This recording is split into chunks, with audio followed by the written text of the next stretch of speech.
দেখুন, সমস্যাহীন পৃথিবী হয় না।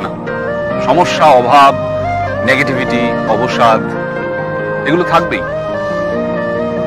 পৃথিবীর যত বয়স বেড়েছে, সভ্যতার যত বয়স বেড়েছে, এগুলো বাড়তে বাড়তে গেছে। ফলত এগুলো থেকে পালিয়ে লাভ নেই। থাকুক না এগুলো ঘরের বা জীবনের কোণে, চলুক না আমাদের সঙ্গে। হোক না মন খারাপ, তাতে ভয় কি? মনের জানলাটা এত বড় করে রাখতে হবে যাতে সেটা খুললেই অনেকটা আলো এসে পড়ে। নাটক শেষ হওয়ার আগে স্টেজ ছাড়বেন না। মনে রাখবেন, এটা আপনার স্পেস, এটা আপনার জন্য ধার্য। কমেডি হোক কিংবা ট্র্যাজেডি, এই জীবন নাটকের নায়ক আপনি, নায়িকা আপনি।